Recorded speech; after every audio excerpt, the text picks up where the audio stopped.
Titre: Le jour où Ibrahim Traoré a échappé à un coup d'État silencieux. Intro. Et si tout avait pu basculer en une nuit? Si un chef d'État avait failli tomber sans que personne ne s'en rende compte? Le 17 avril 2024, un événement s'est produit à Ouagadougou que peu connaissent. Une tentative de coup d'État, savamment orchestrée, discrète, mais déjouée in extremis. Voici l'histoire du jour où Ibrahim Traoré a échappé à un coup d'État silencieux. Chapitre 1. Une tension palpable.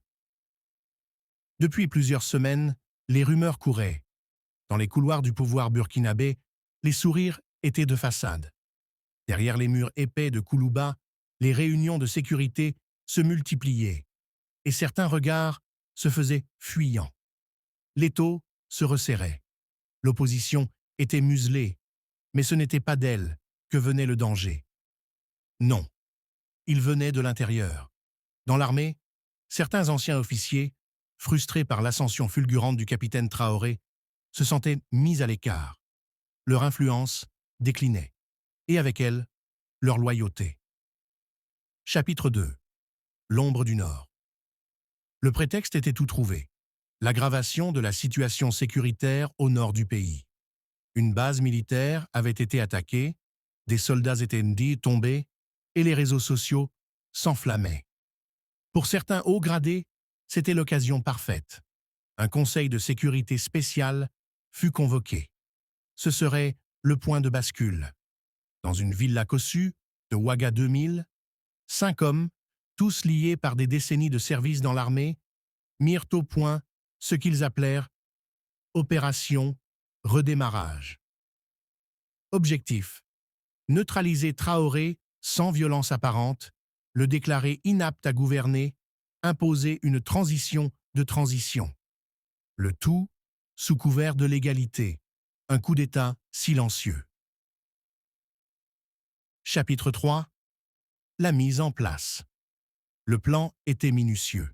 À 22 heures, le soir du 17 avril, une coupure générale des communications devait être déclenchée, prétextant une maintenance nationale du réseau de défense numérique.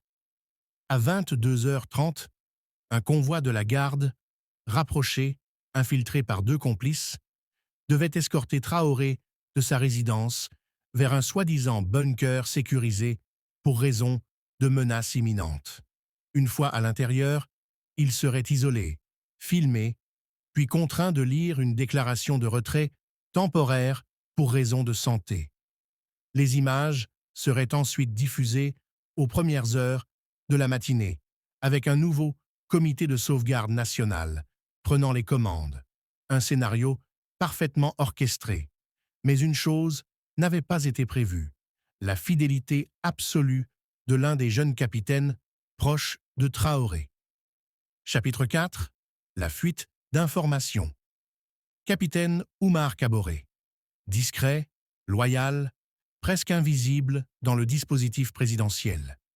Il avait intercepté par hasard un échange radiocodé lors d'un exercice en périphérie de Ouagadougou. Ce qu'il entendit ne laissait aucune place au doute. Quelque chose se préparait. Il n'avait que quelques heures.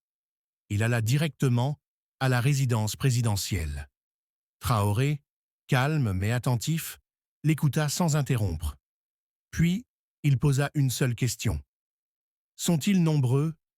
Kaboré répondit « Assez pour tenter, pas assez pour réussir si vous bougez vite. » Chapitre 5. Contre-opération. À 20h45, soit 1 heure avant l'heure prévue du déclenchement du plan, Traoré prit les devants. Il fit convoquer une réunion d'urgence à la caserne de Gungin. Pas au palais, pas au ministère de la Défense, une réunion hors circuit. Pendant ce temps, les complices dans la garde présidentielle furent discrètement neutralisés et remplacés. Le réseau de télécommunications de l'armée, sous contrôle des loyalistes, fut sécurisé. Le piège du blackout numérique était désamorcé. À 21h30, les 5 officiers conspirateurs reçurent chacun une convocation urgente du ministre de la Défense. Ils se rendirent, au lieu de rendez-vous, croyant que le plan avançait. À leur arrivée, des hommes armés et silencieux les attendaient. Pas de cris, pas de coups de feu, juste des regards et des menottes. Chapitre 6. Le lendemain. Le 18 avril au matin, Ibrahim Traoré apparaissait en uniforme complet à la télévision nationale. Son visage était calme, mais ferme. Il y a eu des tentatives de déstabilisation. L'État les a contenues. Le Burkina Faso reste debout. Aucune image des arrestations, aucun nom cité. Mais tout le monde comprit. Les réseaux sociaux parlèrent d'un mini-putsch, d'un nettoyage interne, d'un avertissement silencieux. En coulisses, plusieurs postes changèrent de main. Et Traoré, plus discret que jamais, se fit plus vigilant. Chapitre 7. Vérité ou fiction? Ce récit s'est-il réellement produit? Officiellement, non. Aucun média ne confirma une tentative de coup d'État ce jour-là. Aucune déclaration, aucun rapport officiel. Mais des sources proches du pouvoir parlent de